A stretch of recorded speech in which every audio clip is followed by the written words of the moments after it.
Gravar. Aleluia, amém, meus irmãos. Nós vamos dar então continuidade aqui nas nossas aulas de Apocalipse.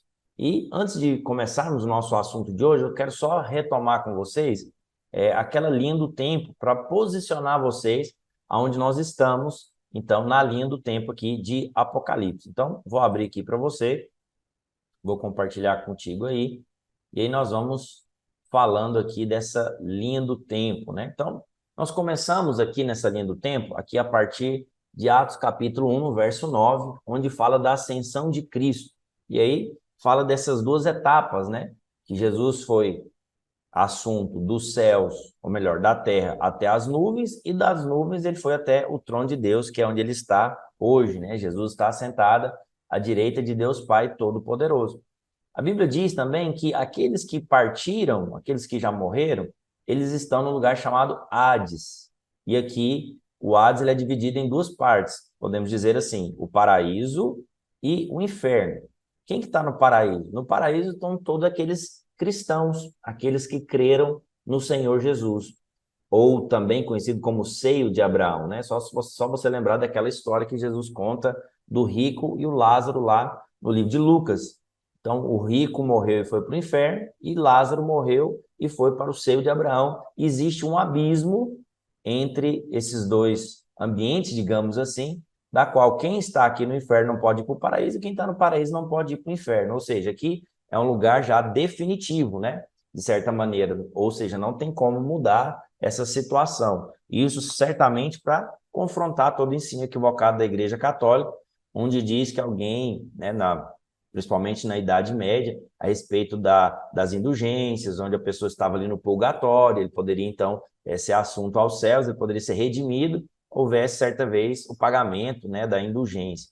Então, no caminhar da história, partindo aqui desde a morte e da ressurreição de Jesus, nós temos então aqui aquilo que nós falamos de Apocalipse capítulo 6, onde nós falamos ali dos selos. Eu disse para vocês que Apocalipse ele é um livro simples de ser entendido, no seguinte que existem alguns fatos que são colocados em ordens. Então, primeiro, nós temos os selos, nós temos 7 selos. O conteúdo do 7º selo são as 7 trombetas, e o conteúdo da 7ª trombeta são os 7 selos e mais uma série, perdão, as 7 taças, mais uma série de eventos que vão acontecer no final da grande tribulação. Então, só para nós recordarmos aqui, o primeiro selo é o cavalo branco, que simboliza o falso ensino do evangelho.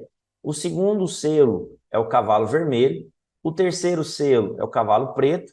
E o quarto selo é o cavalo baio, né? Só lembrando que o cavalo vermelho aponta para a guerra, o cavalo preto aponta para a carestia, para fome, para pobreza, e o quarto cavaleiro é o cavaleiro da guerra, né? Da morte, na verdade, cavaleiro baio ou esverdeado.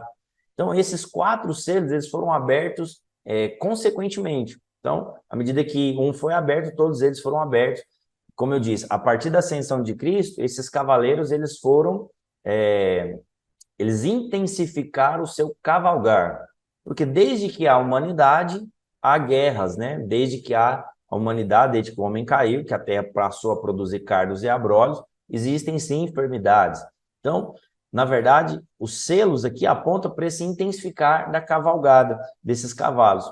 E aí nós temos o 5º selo, que é o clamor dos mártires, aqueles que morreram em nome de Cristo, que estão ali diante do trono de Deus, no mar de vidro, né? Estão embaixo do trono, eles estão clamando ao Senhor por vingança. E nós temos, então, entre o 6º selo e o 7º selo, nós temos aqui em Apocalipse capítulo 7, duas coisas importantes que vão acontecer. A primeira delas, os 144 mil judeus que serão selados e poupados durante o período da grande tribulação. Nós cremos se tratar de algo literal, um número literal, serão 144 mil, 12 mil de cada tribo, que serão poupados durante a grande tribulação. Depois, em Apocalipse capítulo 7, verso 9, acontece o arrebatamento dos vencedores. E aqui é a primeira volta de Jesus, da qual ele virá como ladrão, como nós já falamos também, e aqui nós até já estendemos o conhecimento, onde nós falamos a respeito do filho varão, onde nós falamos das primícias, tudo isso é um símbolo do vencedor que foi arrebatado para o trono de Deus. Depois disso acontece o 6º selo, que é um sinal no céu. Ou seja, A Bíblia diz que o céu vai se fechar como um pergaminho, que o sol não vai dar seu brilho. Tudo isso nós chamamos como um pré-anúncio da grande tribulação. Ainda não é a grande tribulação, mas é um pré-anúncio. É como se o Senhor estivesse dando um aviso prévio de que já está próximo o dia da volta do Senhor. E aí nós temos a manifestação do anticristo, que é a besta que emerge do mar. Lembra que o mar aponta para as nações, e esse anticristo, ele vem, ele faz um acordo de paz. Só lembrando também, em referência àquela estátua de Nabucodonosor, de Daniel capítulo 9, perdão, Daniel capítulo 7, se não me engano, e da qual Daniel ele vai falar da visão que Nabucodonosor teve a respeito dos impérios. E nós vimos, então, que a cabeça de ouro apronta para o império do Nabucodonosor, o peito, né, juntamente com os braços, o Império Medo-Persa, que era de prata, de bronze, a cintura era o Império Macedônio, ou Império Grego, né, digamos assim também. Ó, nosso querido Aurélio entrou aqui novamente. E as pernas de ferro era o Império Romano, e os pés era de ferro misturado com barro, que aponta para o Império Romano ressurgido, que é o Império do Anticristo. E essa estátua ela tem 10 dedos, que apontam para essas 10 nações que serão a base de apoio do governo do Anticristo. Ou seja, ele vai governar sobre essas 10 nações e ele terá uma influência mundial. Depois de 3 anos e meio, obviamente, esse acordo de paz que será feito com Israel. Então, nós já falamos aqui algumas coisas, conjecturamos aqui algumas ideias a respeito desse acordo de paz.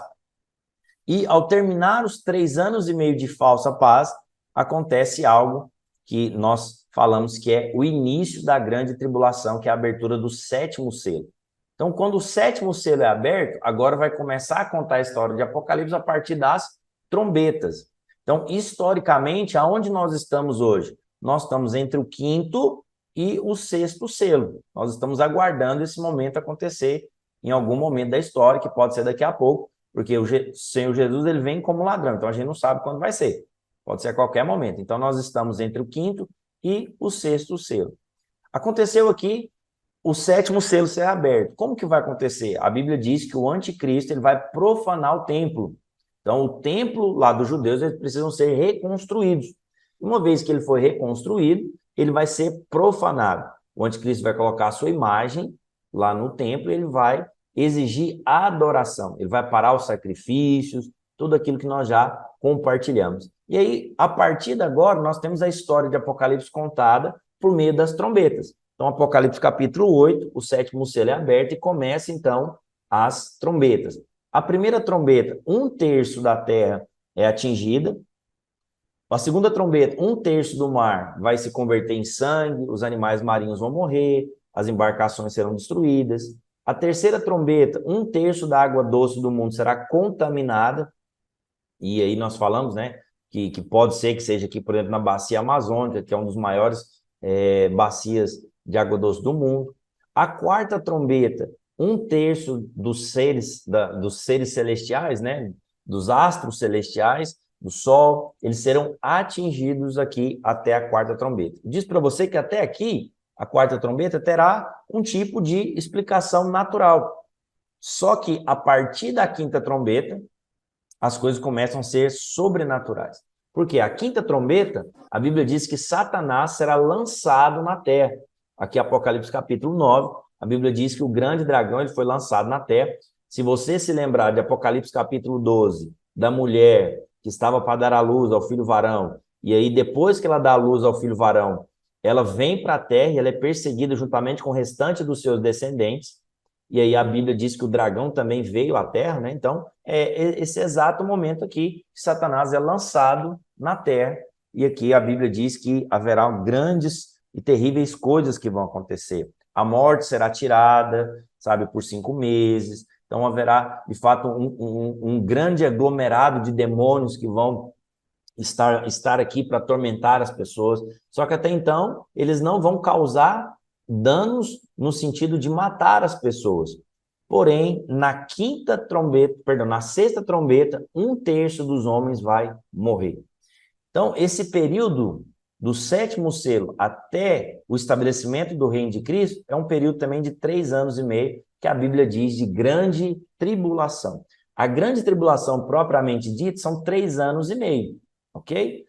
Mas incluindo esses 3 anos e meio de falsa paz com os 3 anos e meio da grande tribulação, é a 70ª semana de Daniel, como nós falamos. Nós falamos que até a morte do ungido e a ascensão de Cristo foram 69 semanas, faltando uma semana, lembrando que são semanas de anos, para ser cumprida. Então, trata-se dessa semana aqui, que é 3 anos e meio de falsa paz e depois 3 anos e meio de grande tribulação. Depois que a 6ª trombeta é aberta, nós vimos aqui em Apocalipse 11 também, que no início da grande tribulação haverá 2 testemunhas, que nós cremos ser Moisés e Elias, devido a todos os sinais e o ministério que eles vão estar exercendo aqui na terra, que vão estar profetizando a partir de Jerusalém para condenar as pessoas, na verdade, para alertar as pessoas para não aceitarem a marca da besta. Então, quando o anticristo se manifesta, ele vai promover isso. Então, haverá uma marca onde as pessoas só vão comprar ou vender. Então, toda aquela marca de propriedade, né? Um selo de propriedade. E aí nós falamos que é o 666, que é aquele discurso do humanismo. O homem 3 vezes. O homem de maneira completa, né? Então, essas 2 testemunhas estarão aqui. E teremos aqui também como nós falamos, o falso profeta, que vai estar aqui no início da grande tribulação, dando apoio ao ministério do anticristo. O falso profeta é aquela a besta que emerge da terra. E nós falamos que a terra, acredita-se, né, a maior parte dos estudiosos acreditam se tratar da terra de Jerusalém, a terra de Israel. Então, alguém que vai se levantar de lá, certamente com influência religiosa, que vai dar apoio à besta, né? E aí a Bíblia diz que essas 2 testemunhas elas vão morrer, porém elas serão ressuscitadas ao 3º dia e serão assuntas ao céu. E aí nós temos a continuidade. Quando acontece a 7ª trombeta, a última trombeta, uma série de eventos vai acontecer. Primeira coisa que acontece, nós temos aqui o arrebatamento dos crentes que passaram pela grande tribulação, e antes deles, tem aqueles que estavam no paraíso. Eles estavam aqui no paraíso aguardando, e ressoada a última trombeta, a 7ª trombeta, eles vão se encontrar com Jesus nos ares. Por quê? Porque agora Jesus está voltando nos ares. É a segunda volta de Cristo, quando a Bíblia diz que todo olho verá. Então, é nesse momento que vai acontecer aqui. Os mortos em Cristo ressuscitarão primeiro e vão para o tribunal de Cristo. E aqueles que passaram pela grande tribulação também se encontrarão com o Senhor nos ares, né, onde serão julgados ali. Então, uma vez que acontece a 7ª trombeta, aconteceu o arrebatamento dos demais crentes, acontece agora as 7 taças, que nós falamos ser um intensificar do juízo de Deus, principalmente sobre o império do anticristo, sobre a grande Babilônia, sobre aqueles reinos que sustentaram ali o ministério do anticristo, sobre as pessoas que receberam a marca da besta. Então, as taças são esse intensificar do Senhor ali. E o final da grande tribulação, o que acontece? A batalha do Armagedon, onde a Bíblia diz que o Senhor voltará dos céus ali juntamente com seus anjos, né, com seus escolhidos, com os vencedores, para estabelecer o seu reino na terra. E acontece então a batalha do Armagedon. Essa batalha, o anticristo, juntamente com o falso profeta e o próprio Satanás, vão arregimentar um exército aí de 200 milhões de soldados que vão marchar em direção a Jerusalém, para que eles possam, então, declararem guerra contra o Senhor. E qual que seria o pretexto dessa guerra, né? Certamente, eles vão atribuir algum tipo de invasão alienígena, alguma coisa nesse sentido. Por quê? Porque Jesus estava nos ares. Daqui a pouco Jesus volta com uma grande quantidade de milhares e milhares de vencedores ali com ele, e ele então vai declarar guerra contra o Senhor. E nós lemos que o Senhor vence com a espada que sai da sua boca, ele vence com a sua palavra. Quando isso acontece, nós temos aqui alguns acontecimentos. O anticristo e o falso profeta são lançados no lago de fogo, porque o final de tudo não é o inferno, é o lago de fogo. Então, o lago de fogo é inaugurado aqui com o anticristo e o falso profeta, que são lançados lá depois do Armagedon. Acontece também aqui Satanás ser preso por 1000 anos, o julgamento das nações, para saber daquelas nações, Mateus capítulo 25, que vão poder participar do reino, né? Jesus vai reinar durante o milênio aqui sobre essas nações que restaram aqui. E qual que é a base do julgamento dessas nações? Conforme nós lemos lá em Apocalipse capítulo 25, é as nações que deram apoio e auxílio para os pequeninos, os irmãos do Senhor, que são a igreja que permaneceu aqui e são os judeus. Então, durante o período da grande tribulação, haverá nações que vão ajudar os judeus e os cristãos durante a perseguição do anticristo. Por causa disso, a elas será dado o direito de participar do reino. Não significa que elas foram redimidas. Lembra disso. Elas não foram redimidas ainda. Para ser redimidas, eles precisam crer no governo de Cristo. Então, aconteceu o julgamento das nações, começa as bodas do Cordeiro. Ou seja, agora é a festa que vai dar início ao milênio, né? O reino milenar. E foi aqui que nós paramos na nossa aula passada, começamos a falar um pouquinho do reino e vamos falar um pouco mais. Depois disso, nós temos a última batalha da humanidade, a última rebelião da humanidade, depois dos 1000 anos, Satanás será solto, e aí nós entendemos que vai acontecer algumas coisas. O Senhor vencerá Satanás, irá lançar no lago de fogo, e o que vai acontecer? Os mortos sem Cristo que estão no inferno, eles vão ressuscitar para o tribunal do trono branco, onde serão lançados vivos aqui também no lago de fogo. E depois disso nós temos aquilo que a Bíblia diz como novos céus e nova terra e a eternidade com Cristo. Então, hoje aqui no nosso estudo nós vamos falar do reino milenar novamente, vamos falar um pouco mais sobre isso, vamos falar sobre esse aprisionamento, a última rebelião da humanidade, e certamente vamos dar um pouquinho de início aqui no Novo Céus e Nova Terra, e também sobre a eternidade. Alguma dúvida, irmãos, até aqui? Pastor, por acaso tenho. Tem uma questão que meio que anda comigo já há um bom tempo. Será que é possível que alguém que esteja no inferno e quando for aí no tribunal do trono acabe depois sendo meio que absorvido e ir para o paraíso? Ou é meio que todos que já estão no inferno mesmo irão acabar no lago de fogo depois do trono? Então, todos que estão no inferno Vice-versa, hoje, né? Quem está no paraíso e coisa assim. então não há mais como voltar. Então, aquilo que eu falei para você lá da história de Rico e Lázaro. Abraão mesmo disse, olha, tem um abismo. E quem está no inferno, ele não pode vir para o paraíso. E quem está no paraíso não pode ir para o inferno, ou seja, estão determinados. Da mesma forma, acontecerá com o lago de fogo, entendeu? O tribunal do trono branco é, na verdade, um tribunal de condenação. Todos que vão participar lá são os ímpios de todas as épocas.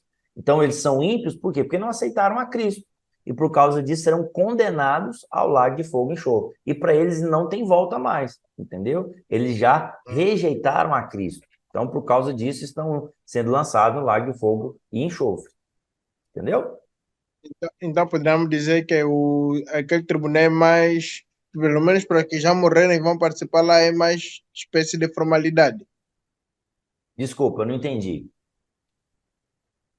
Fala Aqueles que novamente. já morreram, né? Nesse momento estão no inferno ou no paraíso. Os que estão no Certo. inferno vão participar nesse tribunal, mas só mesmo para confirmar a condenação. Então é como se fosse uma espécie de formalidade, só para formalizar que estás condenado. Ok.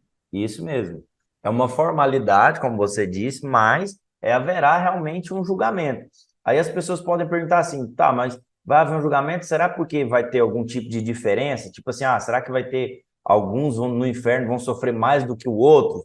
Eu não sei te dizer, mas fato é que eles serão julgados.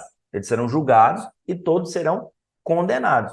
Pode ser, pode ser que exista níveis de sofrimento diferentes no inferno, no lago de fogo, mas eu não acredito nisso. Eu acredito que todos que forem para lá, eles estarão ali para a eternidade debaixo de condenação e sofrimento, entendeu? Então, Entendi, vamos pastor. seguir adiante aqui.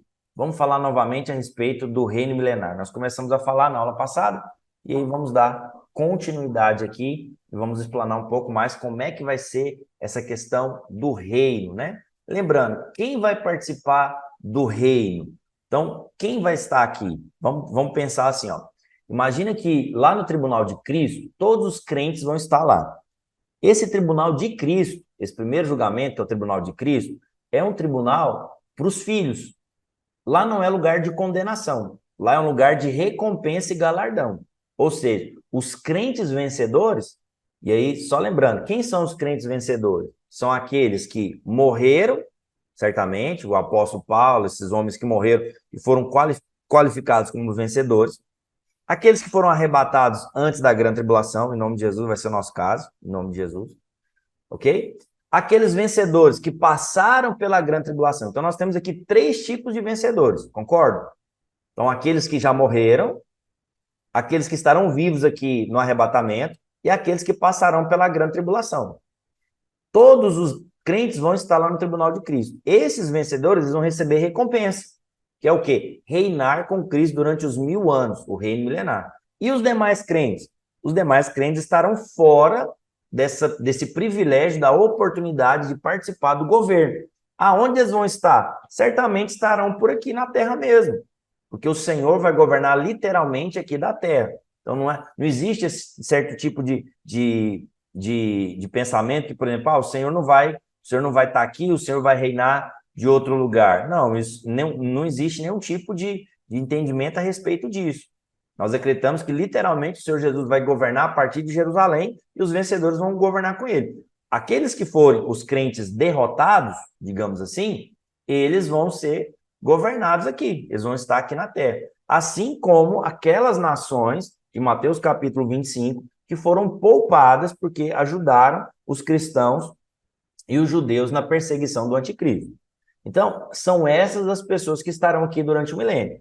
Como nós vimos aqui, nós vamos falar, você vai ver que os judeus, aqueles 144 mil que foram poupados, eles vão pregar agora aqui durante o milênio, muitas pessoas vão se converter durante o milênio, da mesma maneira que haverá uma última rebelião da humanidade, significando o quê? Que essas nações não foram redimidas, elas ainda vão seguir a Satanás no final do milênio, entendeu? Então, vamos falar um pouquinho disso aqui que a gente vai clareando. Então, o reino milenar foi extensamente profetizado na palavra de Deus. O Senhor Jesus receberá as nações da terra por sua herança e as regerá como cetro de ferro. Todavia, as nações ainda não serão regeneradas, porque ainda haverá desobediência e pecado, mas o Senhor estará reinando na terra. Olha o que a Bíblia diz aqui em Zacarias capítulo 14. Todos que restarem de todas as nações que vieram contra Jerusalém subirão de ano em ano para adorar o rei, o Senhor dos Exércitos, para celebrar a festa dos tabernáculos. Aqui no Salmo capítulo 2, no verso 6, essa promessa que o Senhor Jesus tem. Eu, porém, constituí o meu rei sobre o meu santo monte Sião. Pede-me, eu te darei as nações por herança e a extremidade da terra por sua possessão. Com a vara de ferro regerá e as despedaçarás com um vaso de oleiro. Ou seja, as nações será a herança do Senhor aqui na terra. Ele vai estar governando aqui. Então, naqueles dias, as nações subirão ao monte do Senhor, que é o Monte Sião, Monte da Graça. Você sabe, o Monte Sinai na Bíblia aponta para a lei. O Monte Sião é o Monte da Graça. Lá em Jerusalém, para aprender a lei e o caminho do Senhor. Durante o milênio, as nações viverão em paz. As suas armas de guerra serão transformadas em arados, a terra produzirá frutos em abundância e não haverá fome. Guerra será coisa de museu.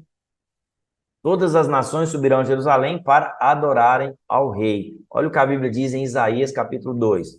Nos últimos dias acontecerá que o monte da casa do Senhor será estabelecido no cimo dos montes e se elevará sobre os outeiros, e para ele afluirão todos os povos. Irão muitas nações e dirão: vinde, subamos ao monte do Senhor, a casa do Deus de Jacó, para que nos ensine os seus caminhos e andemos pelas suas veredas. Porque de Sião sairá a lei e a palavra do Senhor de Jerusalém. Ele julgará entre os povos e corrigirá muitas nações. Estas converterão as suas espadas em relhas e arados, e as suas lanças em podadeiras. Uma nação não levantará a espada contra outra nação, nem aprenderão mais a guerra. Então a gente percebe que haverá o quê durante o reino milenar? Paz. Haverá paz entre as nações. Desde que o mundo existe, irmãos, desde que o homem existe, que a terra foi amaldiçoada, sempre houve guerras, sempre houve conflitos. Não há registro na história de momentos que houvesse paz perene. Então, constantemente, a terra, a humanidade passou por momentos de guerra, mas a Bíblia diz que no reino milenar haverá paz, ok? Esse é um ponto importante. Olha o que a Bíblia diz em Isaías 11. Do tronco de Jessé sairá um rebento, e das suas raízes um renovo. Repousará sobre ele o Espírito do Senhor. E aí nós falamos sobre os 7 Espíritos de Deus, e como nós lemos lá em Apocalipse, são as 7 tochas que estão diante do trono de Deus. O Espírito do Senhor, o Espírito de sabedoria, o Espírito de entendimento, o Espírito de conselho, o Espírito de fortaleza, o Espírito de conhecimento e o Espírito de temor do Senhor. Deleitar-se-á no temor do Senhor. Não julgará segundo a vista dos seus olhos, nem repreenderá segundo o ouvir dos seus ouvidos, mas julgará com justiça os pobres e decidirá com equidade a favor dos mansos da terra. Ferirá a terra com a vara da sua boca e com o sopro dos seus lábios matará o perverso.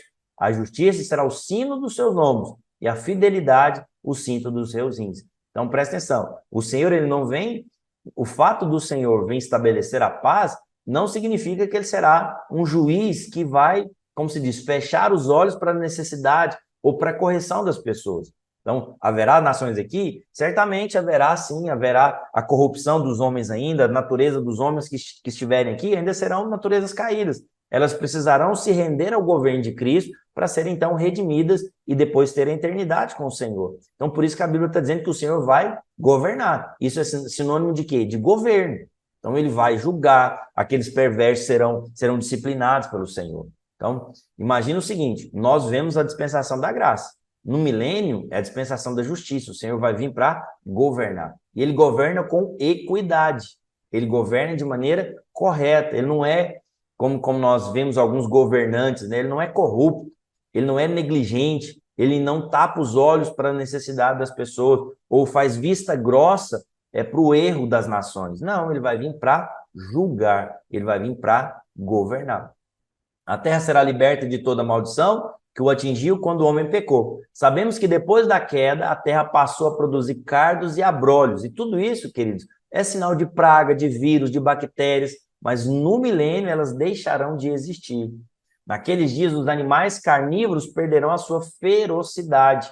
Os animais serão restaurados, a própria natureza será também restaurada. Então, uma coisa que é característica do reino, né? Toda essa ferocidade dos animais, porque aparentemente não era assim no Éden. Aparentemente, eles se tornaram ferozes a partir da queda. Então, tudo isso será também restaurado. E aqui a gente tem um exemplo aqui de Isaías capítulo 11. O lobo habitará com o cordeiro. Então, para você ver o antagonismo aqui, né? O lobo que persegue e mata o cordeiro, ele vai habitar com o cordeiro. O leopardo se deitará junto ao cabrito. Ou seja, o leopardo é um animal carnívoro que come o cabrito, mas eles vão estar juntos porque eles vão perder a ferocidade. O bezerro, o leão novo, o animal cevado andarão juntos e o pequenino os guiará. O pequenino aqui é uma criança. Então, imagina os pequeninos aí da Angola aí, eles vão ter lá os animais de estimação, vai ser um leão, vai ser um rinoceronte, entende? É esse sentido de como vai ser restaurado todas as coisas. A vaca e a ursa pastarão juntos, as suas crias juntas se deitarão, o leão comerá palha como o boi. A criança de peito brincará sobre a toca da áspide, e já desmamado meterá a mão na cova do basilisco. Não se fará mal nenhum dano, não se fará mal nem dano algum em todo o meu santo monte, porque a terra se encherá do conhecimento do Senhor, como as águas cobrem o mar. Naquele dia recorrerão as nações à raiz de Jessé, que está aposta por estandarte dos povos. A glória será anarrada. Então, percebe como que vai ser o milênio?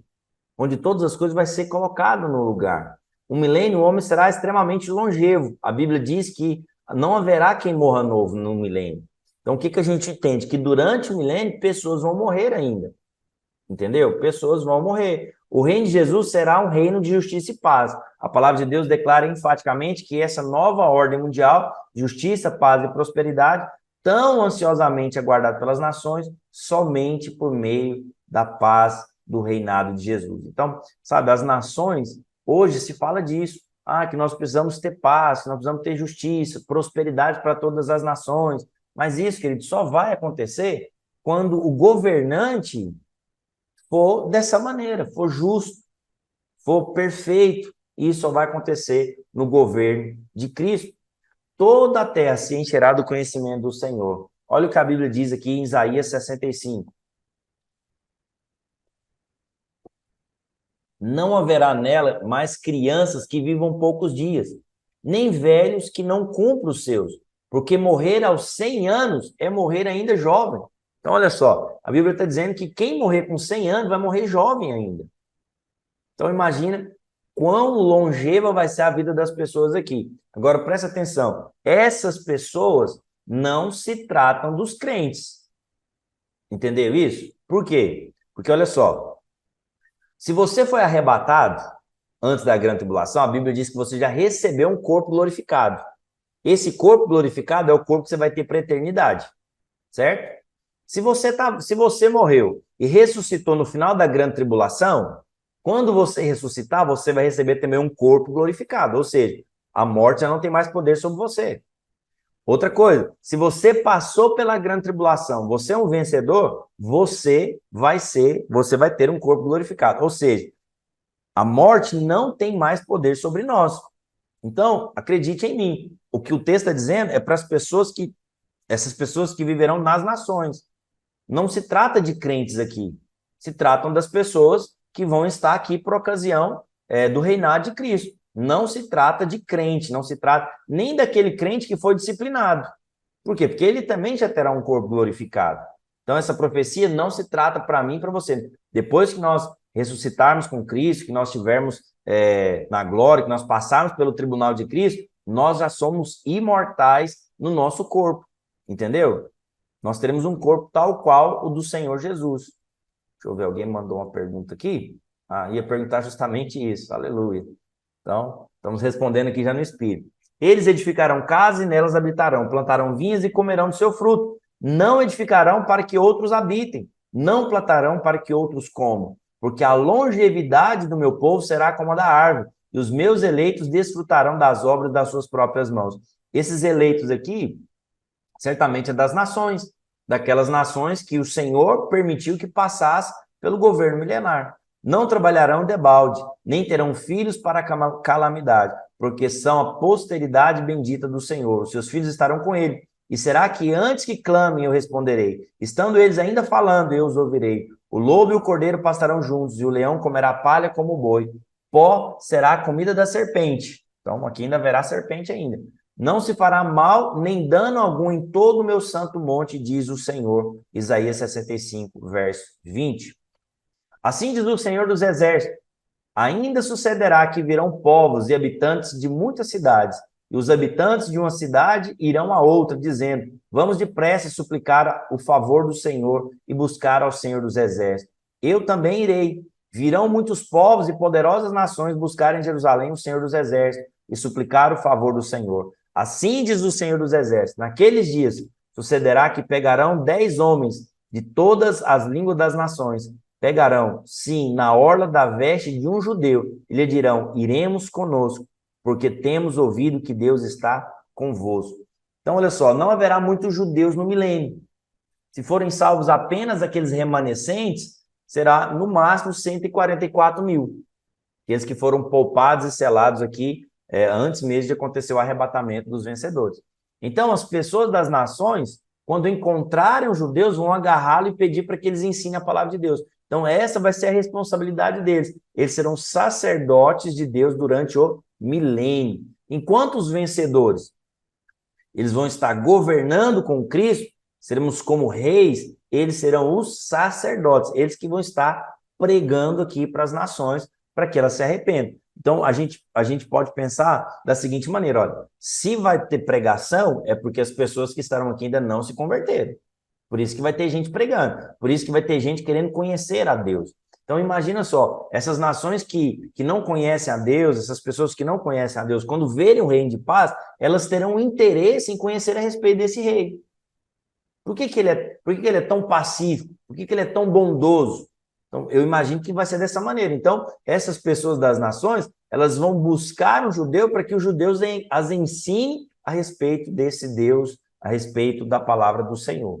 Amém? Então, olha o que a Bíblia diz, Isaías 4:2. Naquele dia, o renovo do Senhor será de beleza e de glória, e o fruto da terra, orgulho e adorno para os de Israel que forem salvos. Será que os restantes de Sião, os que ficarem em Jerusalém, serão chamados santos, todos que estão inscritos em Jerusalém, para a vida, quando o Senhor lavar a imundície das filhas de Sião, limpar Jerusalém da culpa do sangue do meio delas, com espírito de justiça e com espírito purificador. Criará o Senhor sobre todo o monte Sião e sobre todas as suas assembleias uma nuvem de dia e fumaça de resplendor, fogo chamejante de noite, porque toda a tua glória se estenderá em dosel e um pavilhão, os quais serão para para a sombra contra o calor do dia e para o refúgio e esconderijo contra a tempestade e a chuva.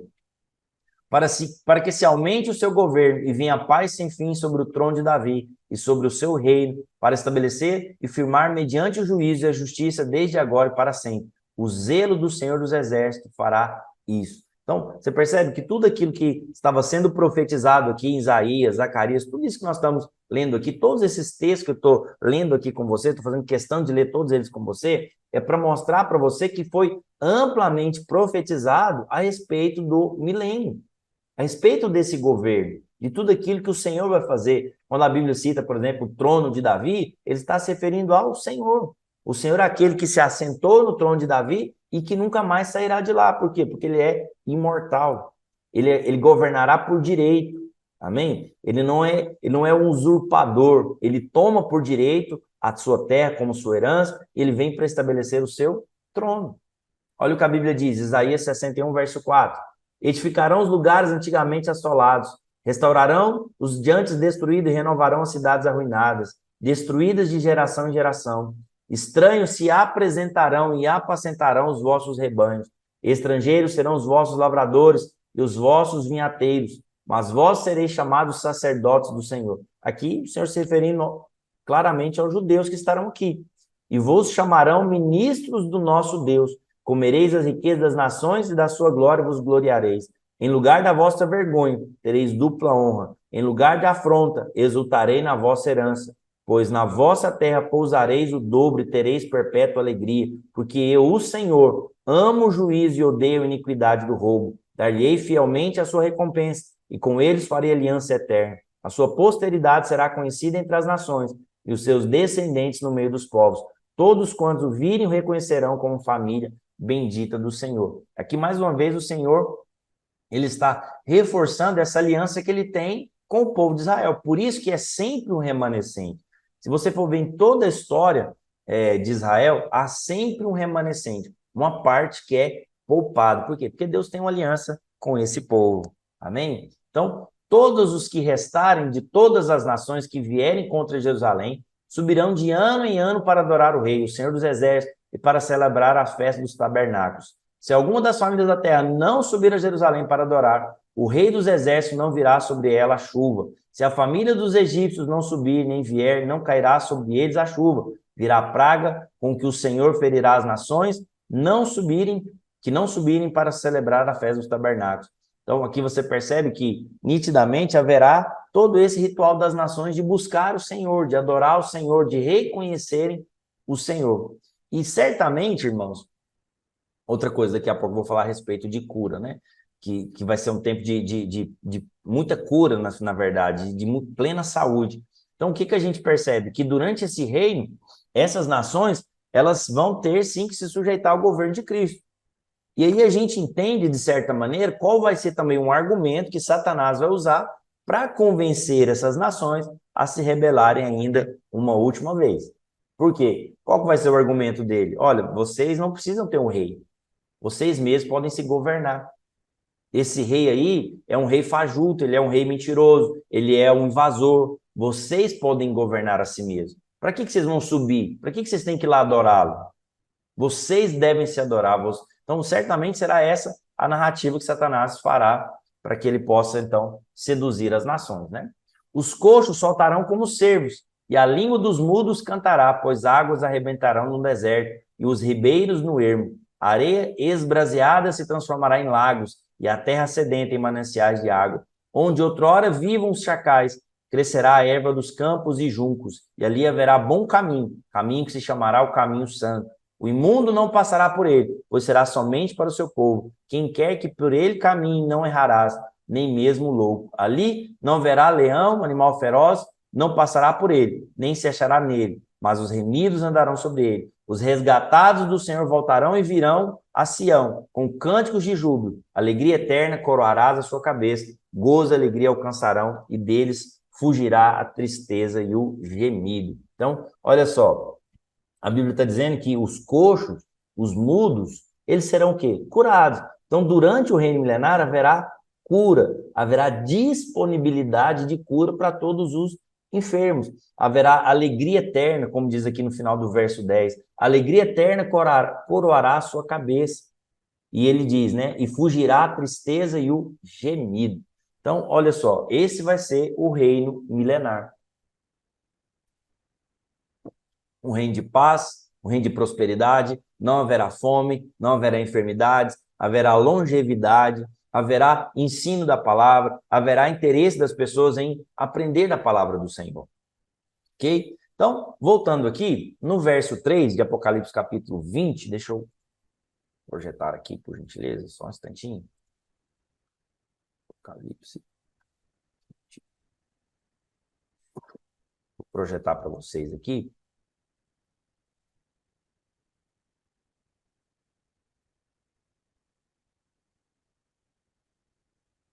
Apocalipse capítulo 20, verso 1, né? Então, vim descer do céu um anjo que tinha na mão a chave do abismo, uma grande corrente. Ele segurou o dragão, uma antiga serpente, que é o diabo e Satanás, e o prendeu por 1000 anos, e lançou no abismo, e fechou-se e pôs selo sobre ele, para não mais enganar as nações, até se completarem os 1000 anos. Depois disso, é necessário que ele seja solto por pouco tempo.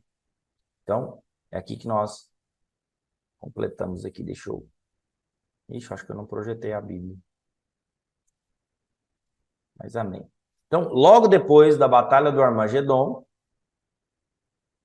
no final da batalha do Armagedon, Satanás será preso, virá um anjo do céu com a corrente, que nem é o Senhor, né? Acho que foi aqui que eu parei na aula passada mesmo, dizendo para você, olha, nem é o próprio Senhor Jesus que vai aprisioná-lo. Por quê? Porque, sabe, não existe essa questão de medir força, do diabo medir força com o Senhor. A Bíblia diz que vai vir um anjo que vai trazer uma corrente e vai aprisioná-lo. Isso para mostrar o tamanho do poder do Senhor. Então, depois da guerra do Armagedon, o Senhor estabelecerá o seu trono em Jerusalém e ajuntará as nações para julgá-las. Essas nações serão restauradas, mas não regeneradas. Então, por que restauradas? É importante dizer isso. Lembra que nós falamos que no final da grande tribulação haverá um grande terremoto, que a terra vai cambalear, que haverá grandes terremotos, haverá uma série de catástrofes também. Por quê? A terra vai estar inabitada aqui, mas o Senhor vai restaurá-las. Ainda não é novos céus nem nova terra, mas o Senhor vai restaurar as nações para que possa haver até a maneira da qual o Senhor vai governar. O Senhor não vai governar sobre o caos. Entende isso? O Senhor não vai governar sobre o caos. Então, ele vai restaurar, de certa maneira, para que possa haver o seu governo. Novos céus e nova terra só adiante, entendeu? Essas nações serão restauradas, porém não regeneradas. E no final do milênio será solto, e o Satanás será solto, depois dos 1000 anos, e eles serão testados. Durante o reino milenar haverá 3 povos, aquilo que eu disse para você. Os santos, nós sabemos que alguns reinarão, outros não. Os judeus, que serão sacerdotes, ensinaram as nações. E haverá aquelas ovelhas, né? De acordo com Mateus capítulo 25, que foram aqueles que são aquelas nações que durante a perseguição do anticristo ajudaram os cristãos e os judeus. Olha Zacarias 8, 23. Assim diz o Senhor dos Exércitos, naquele dia sucederão que pegarão 10 homens de todas as línguas das nações e pegarão sim na orla da veste de um judeu e lhe dirão, iremos convosco, porque temos ouvido que Deus está convosco. Ou seja, esses aqui são aqueles judeus que permanecerão aqui, como nós falamos, os judeus como sacerdote e as nações que vão passar por aqui. O trono para o julgamento. Esses são os tronos dos crentes vencedores. Então, você vai ver que há um trono, que ele vê tronos ali, e esses tronos são dos vencedores que virão para julgar com o Senhor. Tem alguma pergunta aqui. Pastor, qual a diferença aqui entre regeneração e restauração? Então, é isso que eu acabei de responder, o Aurélio. Regenerar vem de novo nascimento. Igual quando você creu em Cristo, você foi regenerado. Outra palavrinha semelhante é redimido. Você foi redimido, você foi comprado de volta, você foi regenerado. Restaurar significa algo que estava quebrado e agora ele restaurou. Então, as nações serão restauradas por causa disso. Então, como eu disse, haverá uma grande batalha, a terra será quase toda destruída e o Senhor vai restaurar essa terra aqui para que haja o seu governo milenar. Depois do governo milenar, aí a Bíblia diz que haverá novos céus e nova terra. Tudo será feito novo. Amém? Então, esse é a resposta para a sua pergunta. Então, a autoridade para julgar as nações está sobre os crentes vencedores. Ou seja, nós, aqueles que seremos vencedores, em nome de Jesus, nós vamos julgar as nações. Agora, preste atenção em algo.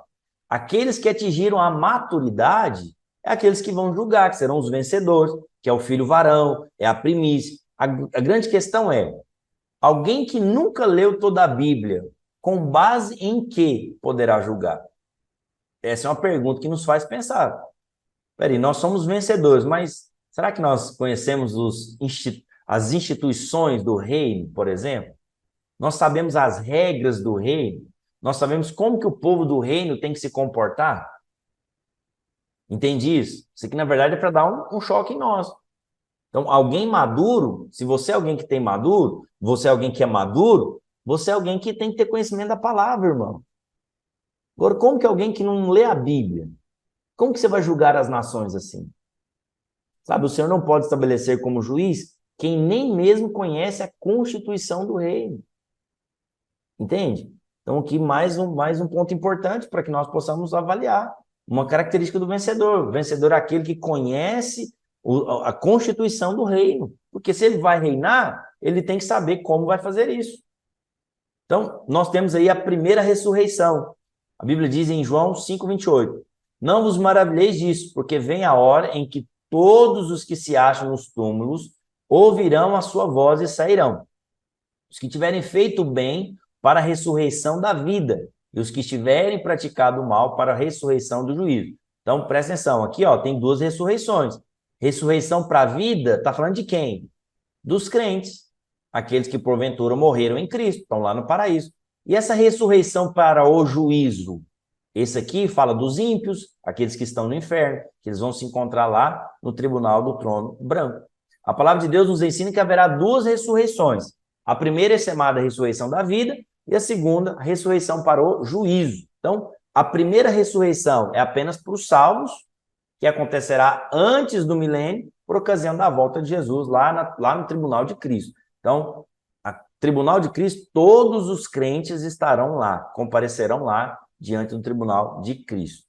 A segunda ressurreição, ou a ressurreição do juízo, acontecerá no final do milênio, e nela todos os ímpios vão ressuscitar e serão lançados vivos no lago de fogo e enxofre.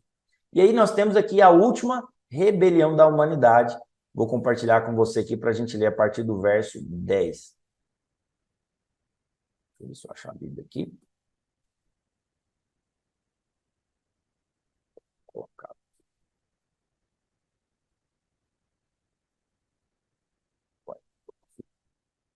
Pode perguntar, Alessandra. Pastor, aqueles que vão ter sede de conhecer a palavra na altura do milênio, que tem aqueles que vão querer, certo? Ter o conhecimento da palavra. Certo. Eles não vão ter a oportunidade de ser salvos. A salvação é para agora, antes de Jesus vir. Naquela altura, eles só vão receber a palavra ou a Bíblia não deixa claro essa questão? É uma boa pergunta. Eu vou compartilhar aqui com vocês a Bíblia e vou te responder já. Não estou conseguindo. A Bíblia não quer ser projetada. Porque considerando que eles passaram pela grande tribulação, né? Então, vamos lá. essas pessoas que estiverem no milênio, né? Serão as nações.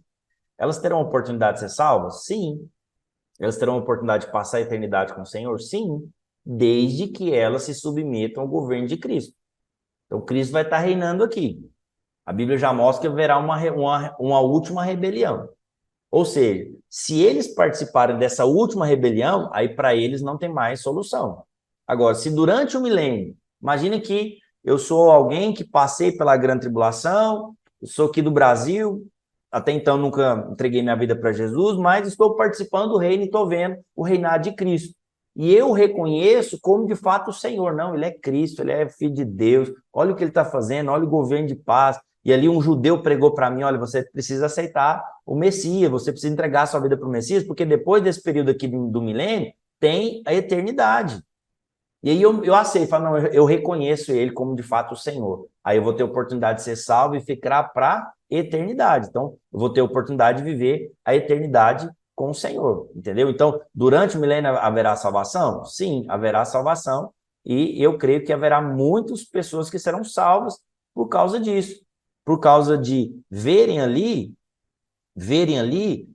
o reinado de Cristo. Sabe? A Bíblia diz que nunca houve um reinado como o de Cristo. E uma vez que nunca houve, certamente as pessoas vão ficar espantadas de saberem como é ser governada por Cristo. Hoje nós temos um vislumbre disso, sim ou não? Você que é um cristão, você já sabe o que é ser governado por Cristo. Você já teve revelação do trono de Deus, lembra que nós falamos do Apocalipse capítulo 4? Você já teve uma experiência com o trono de Deus. Então você já sabe, você já tem um vislumbre daquilo que é ser governado por Cristo. Mas aquela pessoa que está no milênio, como um participante das nações, e se ele olhar para Cristo, reconhecer a Cristo como o Senhor da sua vida, como o Senhor de toda a terra, ele vai ter oportunidade, sim, de ser salvo. Amém? E vai passar a eternidade com o Senhor. Para você ver o tanto que Deus é gracioso, né? Deus dá oportunidade até o último do último minuto. Entendeu? Deus está dando oportunidade. Então, vamos aqui, Apocalipse capítulo 20, verso 7. Quando, porém, se completaram os 1000 anos, Satanás será solto da sua prisão e sairá, e o que ele vai fazer? Seduzirá as nações que nos 4 cantos da terra, Gog e Magog, a fim de reuni-las para a peleja. O número dessas é como a areia do mar. Você sabe o que eu fico às vezes chocado, irmãos? É olhar para um texto como esse aqui e entender o seguinte, olha, mesmo depois de um reino de 1000 anos, de muita paz, prosperidade, saúde, alegria, mesmo assim haverá pessoas que vão se rebelar contra o Senhor. E a Bíblia diz que não serão poucos, serão como a areia do mar. Sabe, isso entristece meu coração. Marcharam, então, pela superfície da terra e sitiaram o acampamento dos santos, a cidade querida. Desceu, porém, fogo dos céus e o consumiu. Então, presta atenção. Cristo está governando a partir de Jerusalém. Cristo está governando a partir de Jerusalém. Lá está os tronos dos vencedores que estão governando juntamente com ele. A Bíblia diz que Satanás, depois de 1000 anos, é solto. Ele vai entre as nações e vai enganar as nações. Ele vai seduzir. A palavra aqui é seduzir. A gente pode pensar, qual será o teor dessa sedução? Eu disse para você há pouco. Olha, você não precisa de um rei. Você pode reinar. Você mesmo pode fazer suas escolhas. Você tem que ser livre. Você não é livre. Faça o que você quer. Meu corpo, minhas regras. Já viu esses discursos que a gente tem hoje? Então, tudo isso é o quê? É o discurso do anticristo. É o discurso de Satanás. É esse enganar, é o seduzir. É a mesma coisa que ele fez lá com Eva. Como que Eva foi seduzida? Vamos lembrar? Ela viu a árvore e Satanás disse para ela, olha, essa árvore, ela é boa para dar entendimento, viu? Ou seja, você pode ter o entendimento sem depender de Deus. Para que você vai perguntar para Deus? Você mesmo pode ter. Ó, se você comer dessa árvore, você vai ser como ele. Você vai ser conhecedora do bem e do mal. Então, percebe, isso é o quê? Seduzir. Em outras palavras, você não precisa de um rei, você pode ser rei. Então, ele vai ter êxito. Qual que é o problema? Ele vai ter êxito. Ele vai enganar muito. E ele vai, então, marchar contra Jerusalém. A Bíblia diz que ele vai sitiar a cidade. E a Bíblia diz que haverá fogo do céu e vai consumir, então, ali o exército dele, né? O exército de Satanás. E aí agora, nós vamos falar um pouquinho mais a respeito dessa última rebelião aqui da humanidade. Sabemos que durante o milênio, a humanidade será restaurada, como eu já expliquei, porém não regenerada. Assim ainda haverá natureza pecaminosa no homem. Só que uma coisa que vai acontecer, ó, você viu? Durante o governo de Cristo vai ter paz aqui, mas a natureza das pessoas não serão transformadas. Quando eu falo das pessoas, não estou falando dos cristãos, amém? É das pessoas que estão passando aqui pelo milênio, as pessoas das nações. Elas ainda têm. Só que o nível de pecado vai diminuir muito. Por quê? Porque o Senhor está aqui. Então não haverá mais essa pecaminosidade que há hoje, essa coisa deliberada como há hoje, que você liga a televisão, que você vê na internet, que você vê todas essas situações, não será dessa maneira. Então a pecaminosidade das pessoas, do mundo vai diminuir, só que elas ainda terão a natureza pecaminosa. Então não devemos pensar que o milênio é o céu. Ainda não é o céu. Ainda será um tempo de reinado do príncipe da paz, ainda haverá imperfeições. As imperfeições serão abolidas quando chegar o novo céu e a nova terra. No final do milênio, Satanás será solto e a humanidade seguirá pela última vez. É que a humanidade será testada.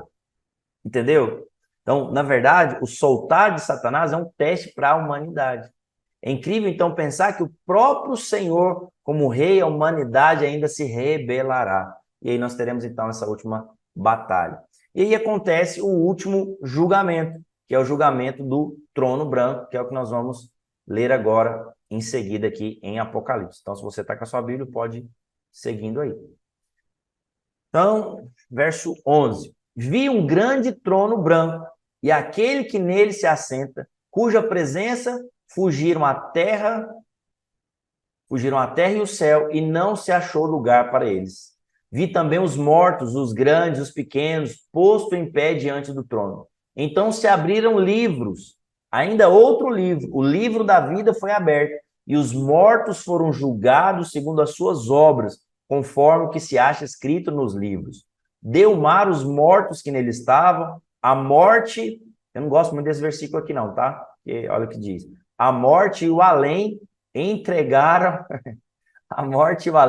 entregaram seus mortos que neles haviam e foram julgados um por um, segundo as suas obras. Então, a morte e o inferno foram lançados para dentro do lago de fogo. Esta é a segunda morte, o lago de fogo. E se alguém não foi achado inscrito no livro da vida, esse foi lançado para dentro do lago de fogo e enxofre. Então, presta atenção. Esse aqui é o último trono. É o último julgamento. Lembra que eu falei para você no início que nós temos 3 julgamentos? Quais são? O tribunal de Cristo, que é o tribunal dos crentes, o julgamento das nações e o tribunal do trono branco. Cada um vai participar um tipo de público, né? Então, no julgamento dos crentes, onde todos os crentes vão comparecer, é o tribunal de Cristo. No julgamento das nações, as nações, obviamente vivos que estiverem aqui, serão também julgadas. E o julgamento dos mortos sem Cristo, e obviamente daqueles que se rebelaram, porque imagina só, depois dessa última rebelião, a Bíblia diz que o fogo cai do céu e todos os ímpios serão exterminados. Todos eles vão morrer. Só que o que vai acontecer?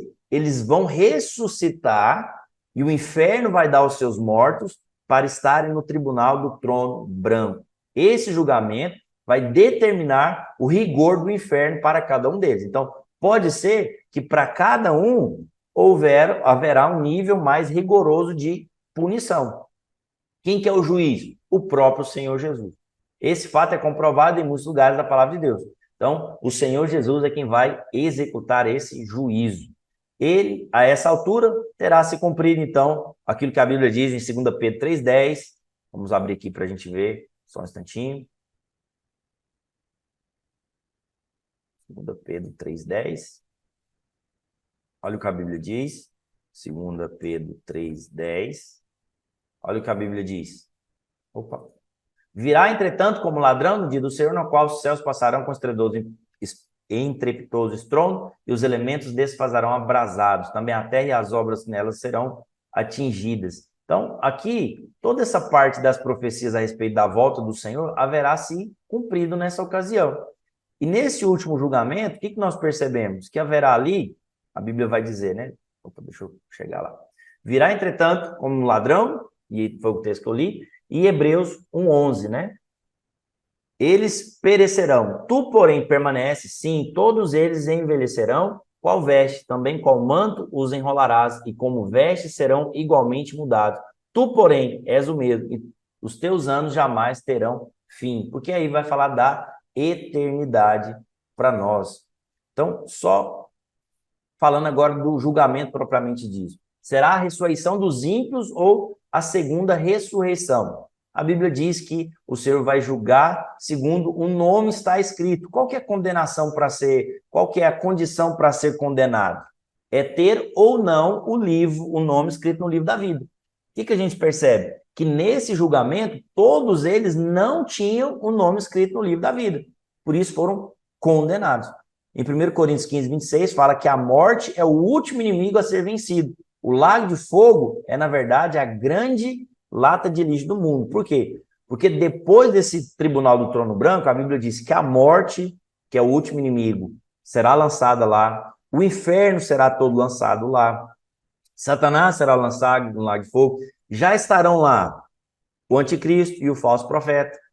Então, todos eles já vão estar ali no lago de fogo e enxofre. E aí nós temos aquilo que a Bíblia vai nos dizer, que é a Nova Jerusalém. Então, se você está com a sua Bíblia aí, vamos abrir Apocalipse capítulo 21, para a gente dar continuidade aqui. Os irmãos estão comigo, irmãos?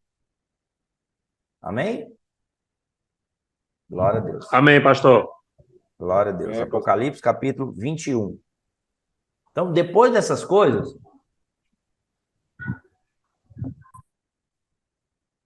Deixa eu ver aqui o chat aqui. Amém, amém. Tamo junto. Glória a Deus. Então, olha só. Olha o que a Bíblia diz aqui para nós em Apocalipse capítulo 21, a partir do verso 1. Só um instantinho.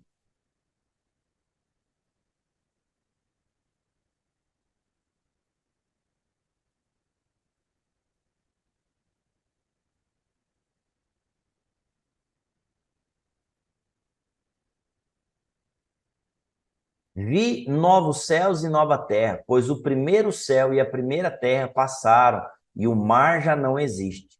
Vi também... só um parênteses, né? Eu não falei para vocês a respeito do que significa aquele Gog e Magog.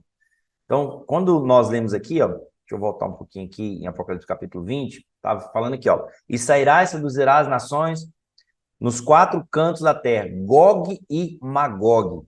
Então, às vezes as pessoas nos perguntam do que se trata esse Gog e Magog. A maioria dos estudiosos, eles falam que se trata de uma região do planeta, que a partir de lá vai sair esse exército que vai seguir a Satanás para essa última rebelião. Acredita-se que essa região é a região ali da Rússia. Então, eles acreditam que todos aqueles países ali da antiga União Soviética, aquele povo de lá, será o precursor daqueles que vão marchar contra Jesus. Então, não há muito uma referência clara do que se trata. Então, o que a maioria das pessoas dizem, um consenso entre os maiores estudiosos, é que se trata aí de uma região, provavelmente ali na região da Rússia, que vai ser essa região aqui de Gog e Magog. Na verdade, eu acredito ser mais um símbolo de algo do que necessariamente uma região de um país, por exemplo. Entendeu? Então, pensando mais nessa questão aqui, só para voltar nesse ponto aqui. Então, Apocalipse capítulo 21, nós temos aqui, vi novos céus e nova terra, pois o primeiro céus e a primeira terra passaram, e o mar já não existe. Vi também a cidade santa, a Nova Jerusalém, que descia do céu da parte de Deus. Então, primeiro, Deus faz tudo novo, novos céus e nova terra, e a Nova Jerusalém, então, vem para descer do céu. Então, ataviada como noiva adornada a seu esposo. Então, ouvi grande voz vinda do trono, dizendo, eis o tabernáculo de Deus com os homens. Deus habitará com eles, eles serão o povo de Deus, e Deus mesmo estará com eles. E lhes enxugará dos olhos toda lágrima, e a morte já não existirá, Já não mais haverá luto, nem pranto, nem dor, porque as primeiras coisas passaram. E aquele que está sentado no trono disse: Eis que faço nova todas as coisas. E acrescentou: Escreve, porque essas palavras são fiéis e verdadeiras. Disse-me ainda: Tudo está feito. Eu sou o Alfa e o Ômega, o princípio e o fim. Eu, a quem tem sede, darei de graça da fonte da água da vida. O vencedor herdará essas coisas, e eu serei Deus, ele será filho. Vou falar daqui a pouco isso aqui, mas só para adiantar, né? O vencedor aqui não se trata mais daqueles vencedores do tribunal de Cristo. Esses vencedores aqui são todos os filhos de Deus agora que estão para a eternidade, entendeu? Ou seja, aqueles que venceram o mundo, que venceram o diabo, eles são considerados vencedores, então eles vão viver agora a eternidade com o Senhor. Quanto, porém, os covardes, os incrédulos, os abomináveis, os assassinos, os impuros, os feiticeiros, os idólatras e todos os mentirosos, a parte que lhes cabe será o lago que arde em fogo e enxofre, a saber, a segunda morte. Então o Senhor está dizendo, olha, para esses aqui, o que sobrou para eles foi o lago de fogo e enxofre. Então o que você percebe? Que o Senhor ele está terminando aqui, falando de novas coisas, mas ele está dizendo, olha, se você não participar disso aqui, se você não participar, se você não crer em mim, se você não seguir o que a palavra de Deus está dizendo, o que sobra para você é isso aqui. Então ele já está dando um alerta também. Então veio um dos 7 anjos que tem os 7 taças cheias das últimos 7 flagelos e falou comigo, dizendo, vem mostrar-te-ei a noiva, a esposa do Cordeiro, e me transportou em espírito até a grande e elevada montanha que me mostrou a santa cidade, Jerusalém, que descia do céu da parte de Deus, a qual tem a glória de Deus. O seu fulgor era semelhante a uma pedra preciosíssima, como pedra de jaspe cristalina. Tinha grande e alta muralha, 12 portas, e junto às portas 12 anjos, e sobre elas nomes escritos, que são os nomes das 12 tribos dos filhos de Israel. 3 portas se acharam ao leste, 3 ao norte, 3 ao sul e 3 ao oeste. A muralha da cidade tinha 12 fundamentos. Então, olha só que interessante. Tudo na Nova Jerusalém é 12. Por quê? Porque aponta para a eternidade. Então, essa é a eternidade. É o casamento da igreja com o Senhor. É o Senhor tabernacular conosco. Ele viverá eternamente com o seu povo. Amém, queridos? Então, ele está dizendo ó, que as portas aqui, elas simbolizam as 12 tribos. As muralhas, elas simbolizam, olha só, esses são os 12 nomes dos 12 apóstolos do Cordeiro. Aquele que falava comigo tinha por medida uma vara de ouro para medir a cidade, as suas portas e as suas muralhas. A cidade é quadrangular, do comprimento e larguras iguais. Mediu a cidade com a vara até 12.000 estádios, e o seu comprimento, largura e altura são iguais. Mediu também a sua muralha, 144 côvados, medida de homem, isto é, de anjo. A estatura da muralha é de jaspe, a estrutura da muralha é de jaspe. Também a cidade é de ouro puro, semelhante ao vidro líquido. Os fundamentos das muralhas da cidade estão adornados de toda espécie de pedras preciosas.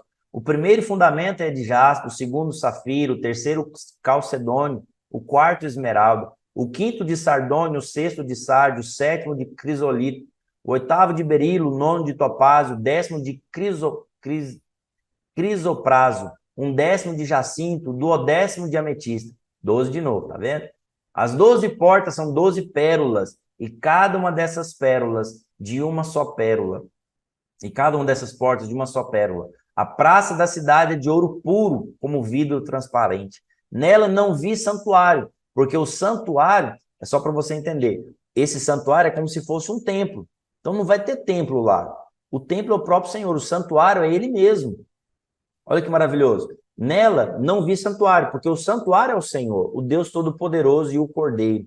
A cidade não precisa nem do sol, nem da lua, para lhe darem claridade, pois a glória de Deus a ilumina, e o Cordeiro é a sua lâmpada. As nações adorarão mediante a sua luz, e os reis da terra lhe trarão a sua glória. As suas portas nunca mais se fecharão de dia, porque nela não haverá noite, e lhe trarão a glória e a honra das nações. Nela nunca, jamais penetrará coisa alguma contaminada, nem o que lhe pratica abominação e mentira, somente os inscritos no livro da vida do Cordeiro. Aleluia!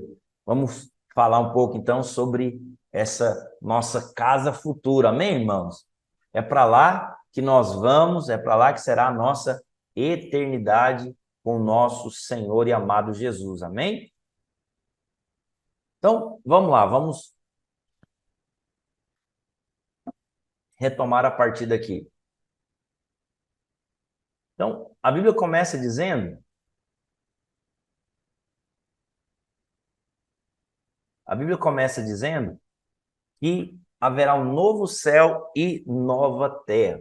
O fato de se fazer novos céus e nova terra indica que a dispensação de Deus está completada. Ou seja, Deus fez tudo novo. Desde a eternidade, desde a eternidade, Deus tensionou ter a sua noiva. Por isso a humanidade foi criada. Para alcançar esse propósito, Deus tratou com o homem de diversas formas chamadas dispensações.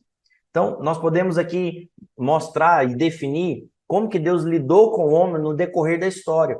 Então, a primeira dispensação ali em Adão, ela é chamada dispensação da inocência, que é da criação até a queda. Depois, nós temos a dispensação da consciência, ou seja, Deus lidava com o homem baseado na sua consciência. Da queda até o dilúvio, foi a dispensação da consciência. Depois nós tivemos a do governo humano, que foi do dilúvio até Abraão. Ou seja, ali você vai ver boa parte da história do homem. Principalmente, se você estuda Gênesis, você vai ver que uma parte da história é contada de homens ímpios, de homens que não temeram a Deus. Ali você percebe definir duas linhagens. Os filhos de Deus e os filhos dos homens. Você percebe ali, então, Deus lidando com o homem dessa perspectiva, né? Nessa dispensação. E aí depois nós temos a dispensação dos patriarcas, que foi de Abraão até Moisés. Então tem todos os patriarcas, né? Abraão, Isaque e Jacó. E depois nós temos a dispensação da lei, que foi ali até Cristo. Então, a dispensação da lei vai de Moisés até Cristo. E, a partir de Cristo até a vinda do Senhor, nós temos a dispensação da graça. Ou seja, até aqui, todos são graça de Cristo. Até aqui, é todo mundo salvo pela graça mediante a fé. E lá no Velho Testamento, também a salvação era assim.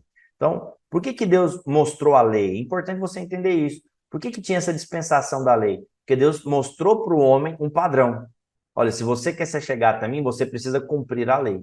Só que a lei nunca foi dada para ser cumprida. Na verdade, a lei foi dada para mostrar para o homem que o homem é incapaz de cumprir a lei. Uma vez que ele era incapaz, ele então iria clamar ao Senhor. E o Senhor então iria prover a ele a sua salvação. É assim também na graça. Na graça, é Deus fazendo tudo para nós que não merecíamos coisa alguma. Então, por isso que a salvação é pela graça mediante a fé. Sempre foi assim. Como é que as pessoas no Velho Testamento eram salvas? Importante, uma pergunta importante para você. Como? Como que as pessoas sabiam, como que as pessoas eram salvas lá no Velho Testamento? Então, olha só, eles eram salvos por crer na vinda do Messias. Então, imagine que aqui tem a cruz. Vou tentar ilustrar para você. Imagine que aqui a minha mão é a cruz. Aqui, antes da cruz. Alguém que estava aqui antes da cruz, como que ele era salvo? Quando ele olhasse e declarasse, o Messias vai vir. Ou seja, quem estava no Velho Testamento, ele era salvo quando? Quando ele cria que o Messias viria.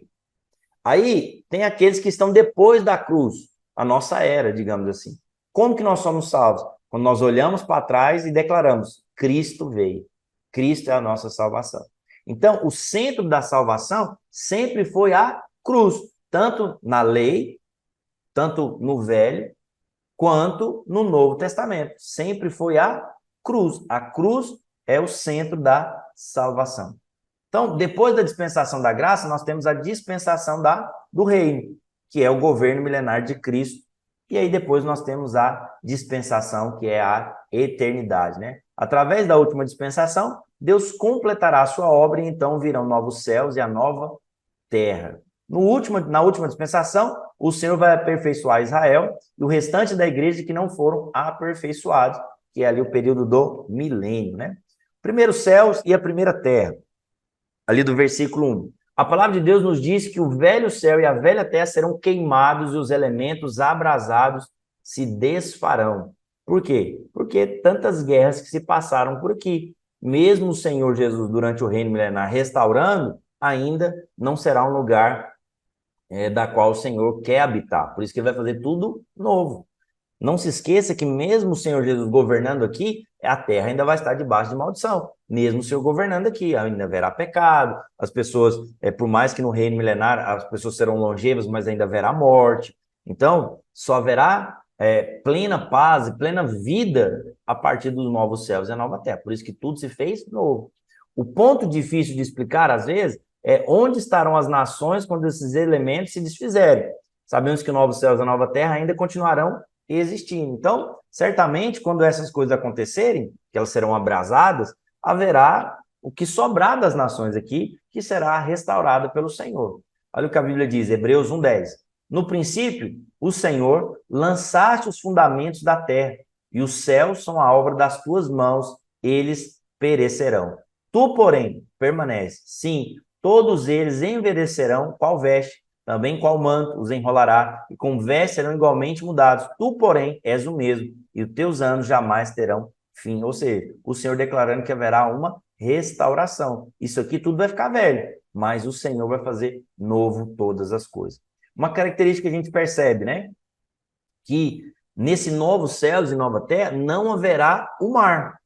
Então, se alguém aí gosta de ir no mar, aproveita para você ir no mar, para você conhecer, aí no Oceano Atlântico, né? Então, para você tomar uma aguinha salgada, saber se é salgado. Então, aproveita. Por quê? Porque não vai existir mais. Na Bíblia, a água ela pode simbolizar tanto vida quanto morte. A morte é quando a Bíblia fala de morte, a água representando morte, nos fala sempre da água do mar. E ela é como vida quando fala de rio que flui. Água parada também é um sinal de morte. Se você se lembrar, quando Moisés se apresentou a Faraó, ele fez um teste em relação à água. A água se tornou em sangue e depois ela se tornou uma água potável. Tudo isso para mostrar o quê? Que a verdadeira transformação só por meio de Cristo. Nós sabemos que quando Jesus expulsou os demônios gadarenos, eles entraram nos porcos e depois foram lançados no mar. No princípio, quando Satanás foi lançado na terra, essa se tornou em trevas, sem forma e vazia, cheio de água, retratando assim a morte e o caos. Então, a Bíblia, você sabe, a Bíblia em si ela não foi toda escrita de maneira cronológica. Existe uma Bíblia chamada Bíblia em ordem cronológica, não sei se você já viu, mas existe. Inclusive, eu tenho uma que é dessa maneira, que ela tenta colocar numa cronologia bíblica os fatos que aconteceram. E aí, a maioria dos estudiosos, eles acreditam que a queda de Satanás, devido à sua rebelião, aconteceu entre Gênesis 1:1 e Gênesis 1:2. Então, entre o versículo 1 e o versículo 2 de Gênesis, há um grande espaço de tempo. Não foi imediato. E aí, onde se atribui que foi a queda de Lúcifer. Por quê? Porque a Bíblia vai dizer que a terra estava sem forma e vazia. Então, o que a gente pensa a respeito de Deus? Deus ele não iria criar algo disforme, algo vazio, algo em trevas. A Bíblia diz, e a melhor tradução da Bíblia, no versículo 2, a melhor tradução diz assim, que a terra tornou-se sem forma e vazia. Então, nós acreditamos que o mar, ele é um símbolo. Quando a Bíblia diz, né, que o mar dará os seus mortos, não é necessariamente aqueles que morreram por causa do mar, mas o mar, ele é um símbolo de atuação do demônio, é um lugar de habitação de demônios. Então, tudo isso a Bíblia mostra, né? Como eu li nesse parágrafo aqui antes. Quando Jesus expulsa os demônios lá dos gadarenos, eles entram nos porcos e eles vão para onde? Para o mar. Quando Jesus está andando sobre as águas, vem aquela tempestade terrível, e Jesus repreende a tempestade, a maioria dos estudiosos acredita que aquela tempestade foi uma tempestade provocada pelos demônios. Porque Jesus repreendeu, da mesma maneira que ele repreendia o demônio, ele repreendeu a tempestade. Então, há uma associação no sentido que o mar ele é um símbolo de habitação de demônios. Então, o mar deixará de existir, o que mostra que Satanás e todos os seus seguidores malignos foram tratados e não serão encontrados no novo céu e nem na nova terra. Amém? Qual é a Bíblia? Qual é essa Bíblia? Ah, tá. Eu vou ver se eu acho aqui depois e vou mandar lá no grupo para vocês. Chama-se Bíblia em ordem cronológica. Então, é legal para você estudar, não é muito legal a leitura dessa, se você quiser fazer uma leitura de capa a capa, não recomendo, mas é bom para você estudar, para você ver essas nuances aí que existem na palavra de Deus, tá? Então, o mar não vai existir mais. Não haverá lembranças das coisas passadas. Então, esse aqui é um ponto sensível, que a gente pode discorrer um pouco aqui. Deus tem uma grande habilidade para esquecer. Primeiro, ele esquece os nossos pecados e, por fim, esquecerá das coisas passadas. Isaías 65:17 diz: pois eis que eu crio novos céus e nova terra, e não haverá lembrança das coisas passadas, jamais haverá memória delas. E aí uma pergunta que sempre nos fazem quando a gente chega nesse ponto aqui. Pastor, será que depois que eu for arrebatado, que eu estiver lá com o Senhor, eu vou ter memórias da minha vida antiga aqui? Ou eu vou ter um tipo de amnésia celestial e não vou me lembrar das coisas aqui? Sabe, a Bíblia não diz claramente como que isso vai lidar, mas nós podemos imaginar, baseado na Bíblia. Faria sentido para nós o Senhor apagar das nossas memórias aquilo que foram momentos bons nas nossas vidas? Por exemplo, o dia que você se converteu, o dia que você se batizou, o dia que você se casou, o dia que seus filhos vieram, nasceram. Será que faria sentido Deus apagar? Qual seria a razão pela qual Deus iria apagar essas memórias? Outra pergunta que nos fala: pastor, será que a gente vai se reconhecer? Imagina que você e o seu esposo foram arrebatados. Será que lá você vai se lembrar que você era casada com o fulano e o fulano com você? Sabe, não há motivos para a gente acreditar numa amnésia, entendeu? Agora, o que a gente acredita, né? Quando eu falo a gente, eu me incluo aqui com o pastor Luiz, com o pastor Rigonato, eu estou junto com eles nesse barco. Que não haverá aquelas lembranças ruins, porque a Bíblia diz que não haverá mais choro e não haverá mais pranto. Então, aquelas lembranças que nos fazem sofrer, elas não vão existir mais. Entendeu? Então, eu particularmente acredito nisso. Porque não faz sentido você estar lá na glória de Deus e você ficar pensando: nossa, meu primo não está aqui no céu, meu Deus do céu, ele está no inferno. E você viveu uma vida sofrida porque você foi para o céu e seu primo está aqui. Não, em relação ao seu primo, filho, prega para ele agora. Fala de Deus para ele agora. Hoje, inclusive, vou dar uma aula, depois eu vou deixar lá no meu YouTube, depois você vai lá. Como que a gente lida? Foi uma pergunta que me veio. Como que a gente lida com a frustração da pregação do evangelho? A gente prega, a gente convida, mas as pessoas às vezes nos rejeitam, nos ignoram. Como que nós, como cristãos, temos que lidar com isso? Então, vou ensinar isso aqui hoje, depois você vai lá no YouTube e assiste. Inclusive, irmãos, eu estou postando lá no YouTube as aulas nossas aqui de Apocalipse. Está lá naquele link, muito importante que você depois possa assistir lá. Então, não há para nós nenhum tipo de evidência que você não vai lembrar das pessoas que você ama, desde que não haja esse sentimento de dor, entendeu? Ou tipo assim, misericórdia, eu tô aqui, o fulano não tá. Então, eu acredito muito nisso. Não há razão para a qual imaginarmos, por exemplo, as experiências que você teve com Jesus. Por que você iria se esquecer delas?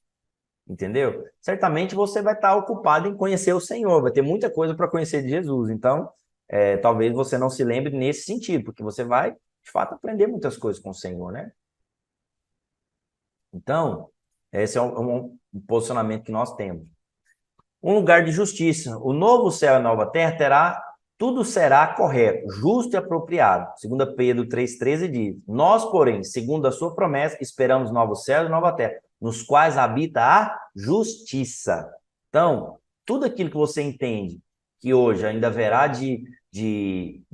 digamos assim, de problema, haverá de resistência, essas coisas, como que eu posso dizer, injustiça nesse mundo, até mesmo durante o governo de Cristo, que poderá existir ainda, devido a todas essas situações que eu já disse para você, no novo céu e na nova terra não vai existir mais. Lá, todos os que estarão lá serão regenerados. Eles terão a natureza de Cristo. Por isso não haverá injustiça naquele lugar. Será um lugar de plena justiça. Amém? Depois de serem arrebatados os céus, todos os santos redimidos estarão na Nova Jerusalém. Esta, por sua vez, descerá do céu quando houver nova terra. Isso indica que a nossa habitação eterna não será o céu, mas na Nova Jerusalém que vai descer do céu. Então, isso aqui é outra coisa interessante, né? A gente vive a vida pensando em ir para o céu. Nós que cremos, obviamente. Não, eu quero ir embora, minha casa não é aqui. Mas você sabe, no final das contas mesmo, nós vamos morar aqui.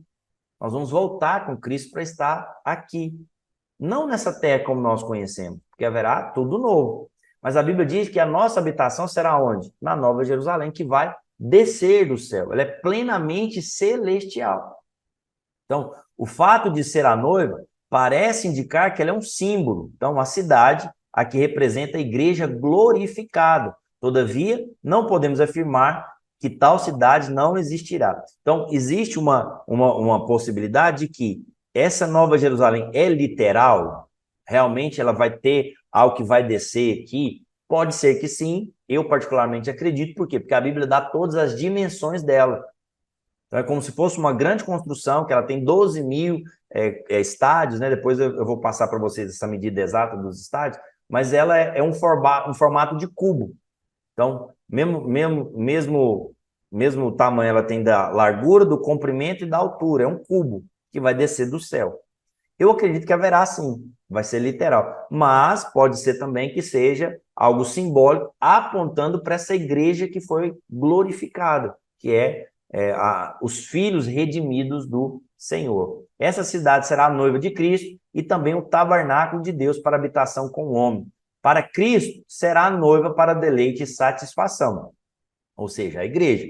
Para Deus, será a habitação e expressão de si mesmo. Então, não é você que vai morar com Deus no céu, é Deus que vai vir morar conosco. Olha que maravilhoso isso. Você vai ser arrebatado para estar com Ele. Terminou o milênio, começa o novo céu e a nova terra, e o Senhor vem habitar conosco. Tanto no Velho como no Novo Testamento, Deus compara o seu povo à sua esposa. Então, há uma série de analogias aqui, todos esses versículos estão aqui para mostrar essa analogia que há entre a noiva e o Senhor, né? A igreja sendo essa noiva. Além disso, o povo também é chamado de sua habitação eterna. Então, quando Deus separa um povo para si, ele deseja habitar no meio desse povo. A Bíblia diz que não haverá morte, sem dor, sem pranto. 1 Coríntios 15, 54 diz: e quando este corpo corruptível se revestir de incorruptibilidade e o mortal se revestir de imortalidade, então se cumprirá a palavra que está escrita: tragada foi a morte pela vitória. Apocalipse 20, 14. Então a morte e o inferno foram lançados para dentro do lago de fogo. Essa é a segunda morte, o lago de fogo. Então, quando você for arrebatado, você ressuscitar, você vai receber um corpo incorruptível. Então, não vai ter mais dor, não vai ter mais enfermidade. Glória a Deus por isso, né? Aqui, os vencedores aqui, como eu disse para você, os vencedores são todos aqueles que chegaram lá, independentemente aqui do tribunal de Cristo. Então, os vencedores são todos os filhos de Deus que vão agora para a eternidade com o Senhor. E aí nós temos a Nova Jerusalém, que é de fato essa visão que João está vendo. Trata-se da composição de todos os redimidos. Então, a Nova Jerusalém aponta para todos os redimidos. É algo vivo, um edifício vivo. Na Bíblia nós temos aqui duas obras, né? A criação, que se trata da criação dos materiais, né? Que você vai ver que ela tem todo o material de ouro e uma série de coisas. E a edificação propriamente dita, que é como ela é construída. Existe uma razão pela qual ela foi construída dessa maneira. Amém? Irmãos, eu vou encerrar por aqui hoje e amanhã a gente vai finalizar, então, toda essa parte